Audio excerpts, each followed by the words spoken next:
So people have asking me, like, what can I do? How do I navigate this? So we're going to talk about that today. And if you have any questions, feel free to pop them in the comments. Do that on my page. This is coming across on several different places. So do that on my personal page, Jason Butler.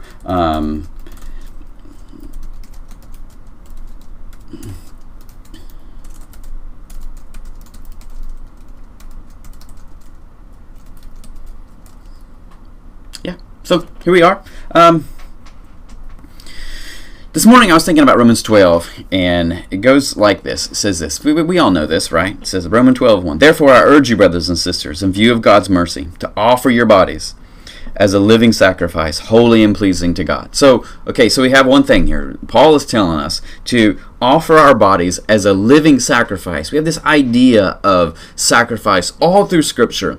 And Jesus revolutionizes that idea to say that Jesus is offering his own life as a sacrifice for us to end all sacrifices, to end the way that the sacrificial system begins to destroy people's lives. But Paul here is saying, offer your bodies not as a death sacrifice, but as a living sacrifice, as one who lives. So this is not like we're having to die, but like now live in this sense of offering yourself for the benefit of others. That's what Paul is talking about. Paul spent 12 chapters talking about like how we do that, how all the pieces of it. And then in chapter 12 he says, therefore, so all that, now I urge you, friends, to live as living sacrifices. So how do we live as a sacrifice? I think we give up our positions, we give up our privileges for the benefit of other people. Like that, to me, is what it means to be a follower of Jesus. Not that we get to go to heaven, not that we are now something more special. No, that we live as sacrifices for those around us. And it says this. That's true worship, Paul says. That's pleasing to God. Not about what I can get. Not about my positions, not about my privilege, not about how I can bless my life, not about the power that I can attain. It is about giving that away, seeking the benefit of other people, pouring out our life as a drink offering for the people around us. And he says, this is true worship. And then he says this, do not conform to the patterns of this world, but be transformed by the renewing of your mind. By the renewing of your mind. I love this idea. This is like, do not conform to the pattern of the culture around us. That's what this world means, is the culture around us. It's not just like whatever's out there and the Christian way is the better way. Even in a lot of the Christian way, like we have it taken in the culture of the world around us. And so don't conform to that, but be transformed by the renewing of your mind. Now, how do we renew our mind? Like I love this idea. And so, like to me, this renew is in the Greek. It's much stronger. It's like renovate your mind. It's like a kitchen remodel, right? Like you are going to come into this old house and you are going to knock down some walls and you're going to pull out the old cabinets and you're going to pull out the old sink and you're going to knock the tiles off the wall and it's going to be down to the studs, right? Like that's what this means here. Like you bring the way that you previously thought about the world down to the studs, and we're going to rebuild that thing in the way of Jesus. In the way of living as a sacrifice, in the way of living in the patterns of Jesus' way of liberation, of love, of grace, and mercy. That's what this means, to renew your mind, renovate it, bring it down to the studs. I love that idea. I like to renovate things. I like to tear things up and rebuild them. And so I like that idea, like that renovate, bring it down to the studs. So for us today, like what does that mean for us in relation to kind of what we're seeing as a nation right now, about what's going on around us, about how we as followers of Jesus engage in this world? And I think so for me, I've spent a lot of the last years of my life really dedicated to this idea of how do I bring the programming, and that's what it is. I think like we're all given programming in life, right? From a very, very young age, we're given a certain way of thinking about the world, and we don't even realize that we're given this way of thinking about the world. Like I look back at some of my old cartoons that I used to watch as a kid, and so often the bad guys were dark-skinned people.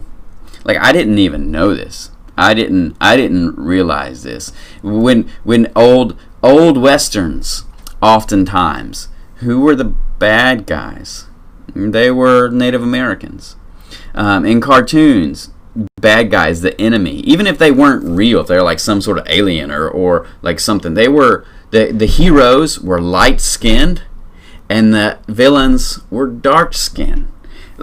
We begin to take this in really, really, really young, and we don't even realize that it's happening. In the news, we see images so often of people like who committed crimes, right? Who committed a crime? And so often on the news, who do we see committing crime? Whose mugshots do we see? From a very young age, people of color. That's what we see. But every stat everywhere tells us that people of color do not commit proportionately more crime than white people. Like it goes along lines of population distribution. Like white people commit more crime as a whole because there's more white people in America. But yet so often on the news, whose mugshot do you get shown? You usually don't get shown mugshots of people who commit financial crime. You see them in a suit and tie walking out of a building, and that's them. But with people of color, you see mugshots in their worst moment, and so we begin to we take all of this into us as as young people, and we grow up. And we don't realize that we've been programmed in such a way to have bias against people of color, and like it's a big deal. And the only way that we're going to change that programming that we've been given is to renovate, take it out, get it all out of there. Now, so sometimes we think that we can change our biases on our own, right? That's like thinking, like I can think my way out of this using only the resources that I have in my mind, but we can't. So we need resources that are outside of our mind in order to come into, to challenge our programming and to change our programming. And like y'all, the older you are, the more difficult this process is. Because the older we are, the more accumulated programming and the stronger that programming gets in there. And we find ourselves benefiting from the programming that we've been given early on. And so we benefited from it, and the older we are, the more and more and more we benefit from it, the harder it is to say, like, wait a minute, my programming is wrong. Wait a minute, I've got to rethink myself. So, like, one of the first places that we have to come to is understanding that we're all biased. Like, we're all biased. We're all biased.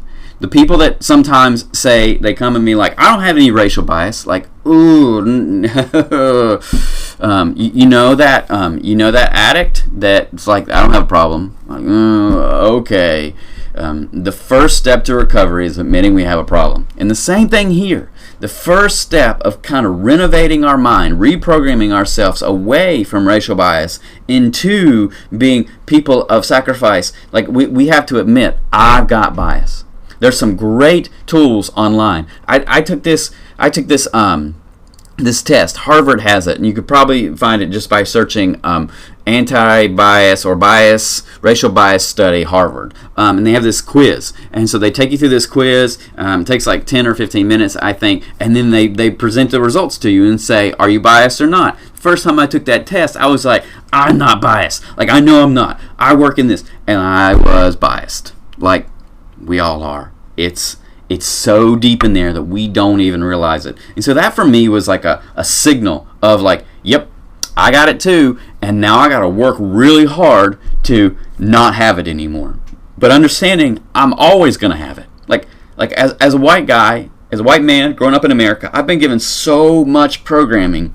I'm always going to have to be fighting against my bias. But that's the work we have to do. We always have to be fighting against it. Our whole lives have to be fighting against our racial bias. And so, because this affects everything in the world, this affects how we navigate the world. And what we see is racism affects everything. Now, we don't like to think ourselves as racist.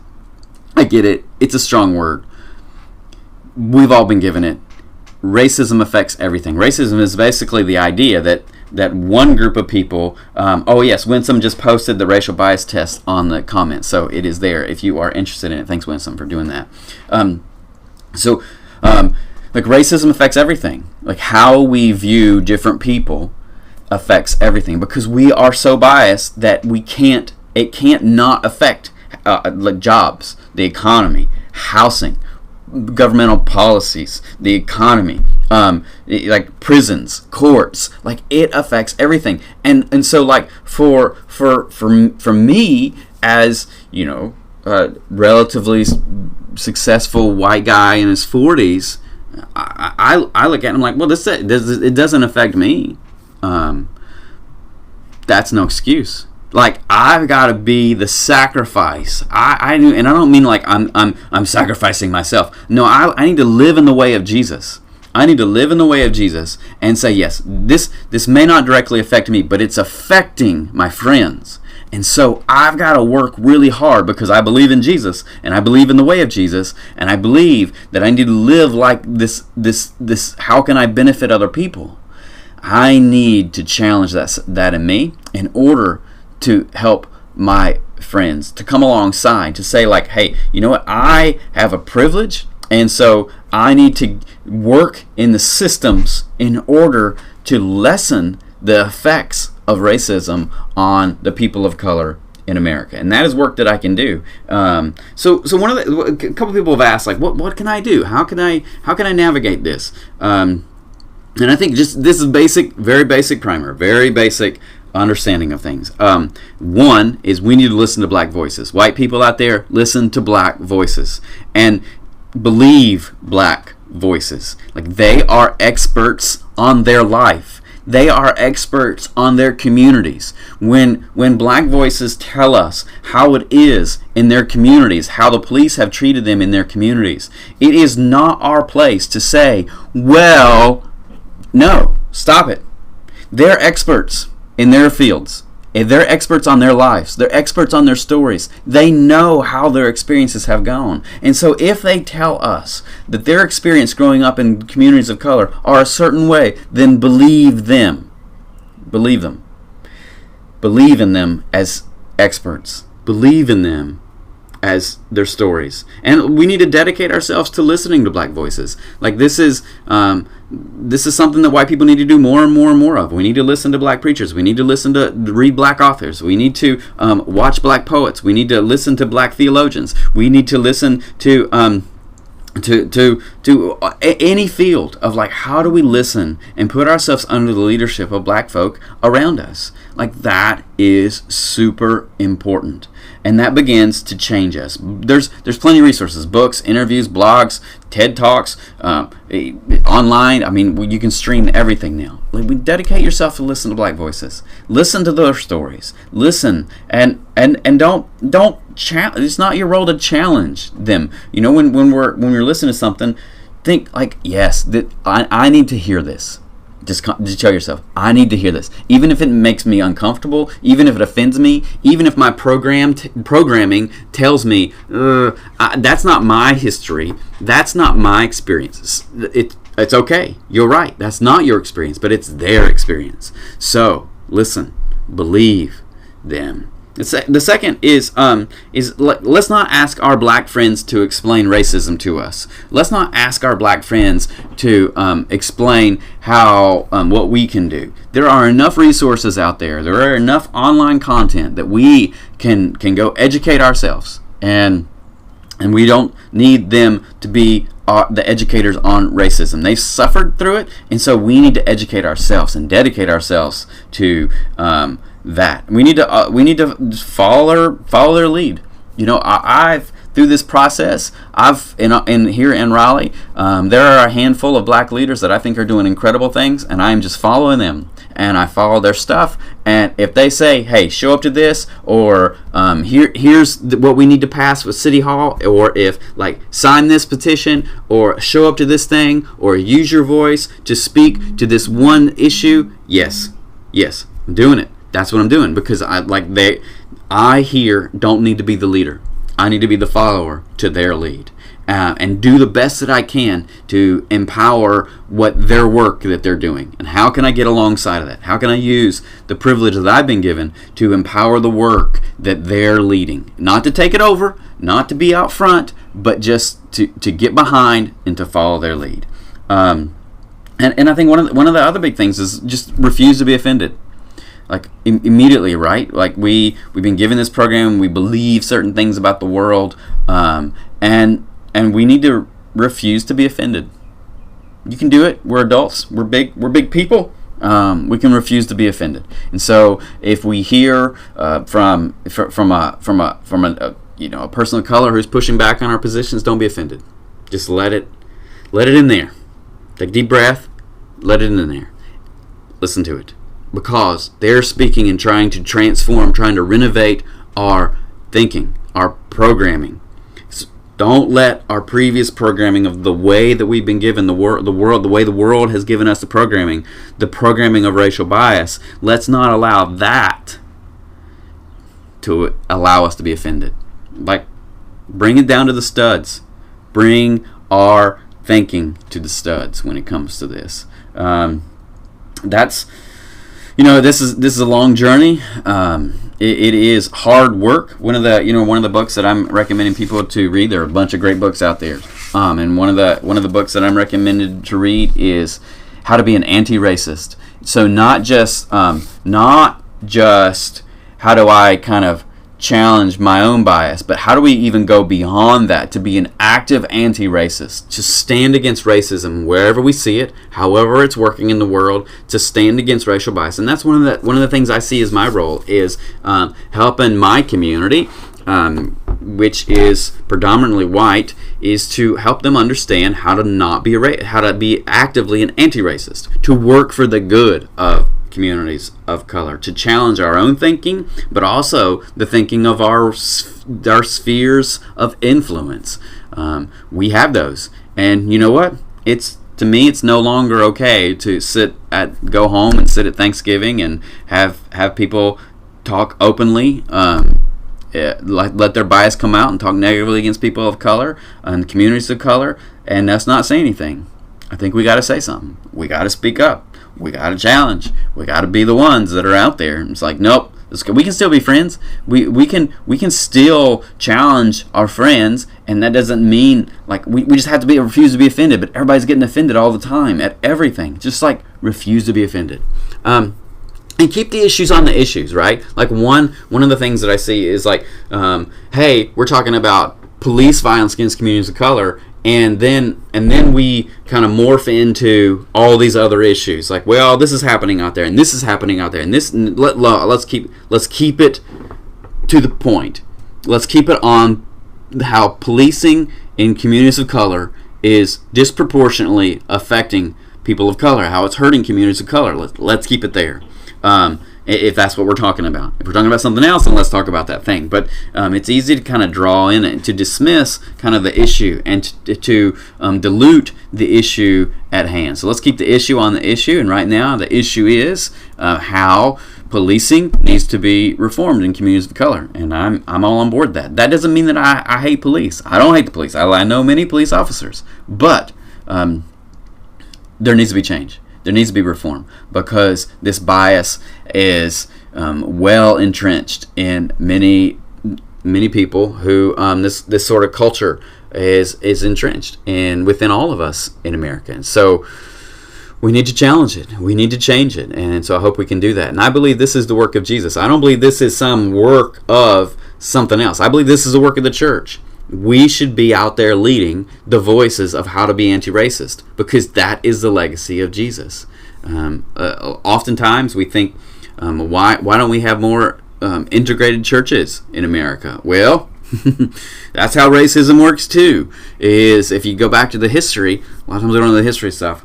Go back to the history of right after the Civil War in the South, when freed slaves were coming, and they wanted to be part of churches. Look at the history; they wanted to be part of white churches, and the white people said, like, no, you can't be here, or if you're going to be here, like, you can worship down in the basement. That's legit. It is documented. So they treated these freed slaves in churches as still slaves and didn't embrace them as the full image of God. And so eventually they tried. Eventually, after a couple years, they're like, we can't do this. So then the freed slaves, the African Americans, formed their own denominations where they were encouraging one another. And so like that's why we have segregated churches. The history of it is because white Christians, white churches refused to fully embrace African Americans. And so, like, so much of our history is this, but it's not told history. It's history that's hidden. And so we make assumptions about why things are. But oftentimes we don't know the real history. So learn the real history of why we're up to this point, and then we become like, oh, wow. Learn about, like, Black Wall Street that was in Durham, and what a thriving, a booming economy that black folk were leading in Durham, North Carolina. And learn what happened. Go research it. Look it up. It just didn't dissipate on its own. It was systematically destroyed. These are things we need to know. These are things that we need to understand. And so then all this gets into, like, once we come into this and we're like looking like, wow, you know what? The things I've been told are not always true. My programming has viewed people of color in a certain way, and my programming is wrong. So let's renovate that programming, let's bring it down to the studs, and let's live as living sacrifices, seeking the benefit of those around us where there are people hurting and suffering. Let's live as a drink offering poured out for them. Not to be offended, not to defend our positions, not to stand our ground, not to say we're right, but to live in the way of Jesus and to empower and bless, encourage, stand with our brothers and sisters wherever they are, wherever they are. And right now, the black community in America is suffering, and they've been suffering for a while. And so I see my role is coming alongside of that, in their fight, in their struggle, and to say, I'm here. How can I be a help? How can I, as a white pastor in Raleigh, help you? Not that I know how to help you. Not that I'm gonna I know what's best for you. Nope. Ask. And be there in that place. Put myself under their leadership and follow their lead. So that's for me today. That's all I got. I know a little bit longer here today. I hope that this has been some encouragement to you. I wanted to read this benediction to you as we go. This was, we posted this on our church website, and I really loved it. It was a benediction given by Bishop Woody White at the 1996 General Conference, and this is a benediction, he says, and I think this is fire. And he says, and now, may the Lord torment you. May the Lord keep before you the faces of the hungry, the lonely, the rejected, and the despised. May the Lord afflict you with the pain for the hurt, the wounded, the oppressed, the abused, the victims of violence. May God grace you with agony, a burning thirst for justice and righteousness. May the Lord give you courage and strength and compassion to make ours a better world, to make your community a better community, to make your church a better church. And may you do your best to make it so. And after you have done your best, may the Lord grant you peace. Amen. May that be your prayer today. May that be the benediction that drives us. May God lead us all to peace, to justice, to grace. Thanks for joining me. I hope you have a great week. Keep up the fight out there. Keep going. Keep changing your programming. Keep going deeper in the way of Jesus. And as we keep going deeper in the way of Jesus, may we go deeper in the way of community with those around us who are suffering.